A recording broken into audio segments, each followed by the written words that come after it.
What's up guys? In this video I'm going to teach you how to do close-up macro photography of insects such as this white moth that I have in front of me. So all you have to do is get a digital camera, a macro lens, hold down your shutter button at the right distance and take your shot. So the lens that I'm using right now is the Raynox DCR 150. And as you can see, it's a clip-on lens. It clips onto the front, and the camera is not a digital SLR, but it's a Canon PowerShot SX40HS, and you can really get any Canon PowerShot model and use this lens. And then all I do is set the camera on a tripod and I zoom in on the insect, and if it's too blurry, I'll either adjust the manual focus so I can zoom out and refocus on his head or his face, and then I can snap another shot. And that's how easy it is. And you can also zoom in really close, but the closer you zoom in, the further out you have to move your camera. So here's a 35 times zoom, and then you can also go digital zoom, which means you can get in just ridiculously close.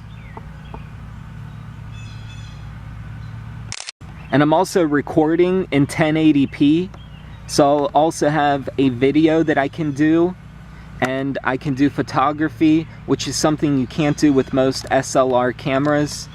So this is what makes macro photography the most interesting, hobby that you can do, because this is stuff that you wouldn't normally see with your naked eye. You wouldn't be able to get in this close on insects, and there's a whole other world out there. So all I have to do is zoom out, just look around, readjust my camera, and I already see something else that looks interesting. So here's a cricket.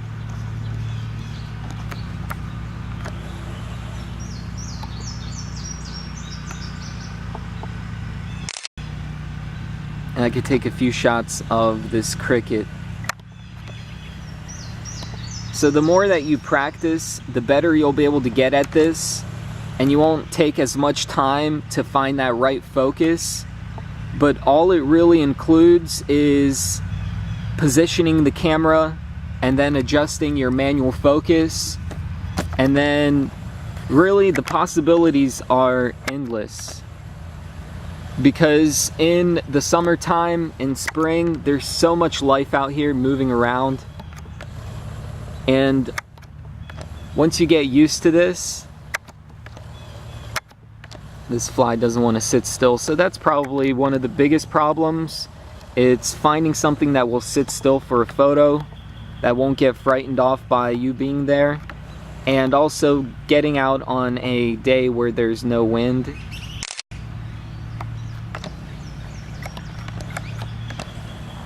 So that's all that macro photography really includes. It's getting the right equipment, getting a macro lens. This one is the Raynox.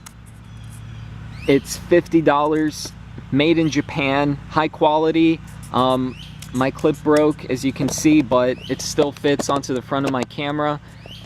And then once you clip it on, just zoom in on whatever you want and take your shot.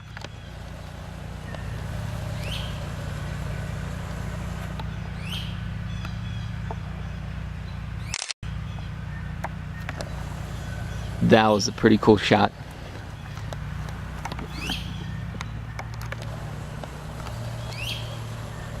So if you guys have any questions, drop a comment down below.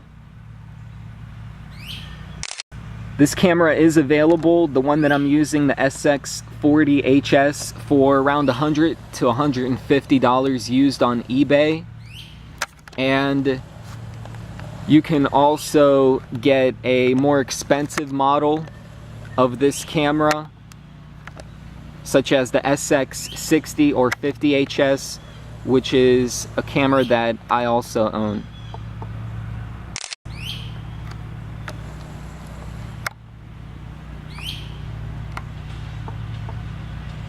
This is one of my favorite bugs.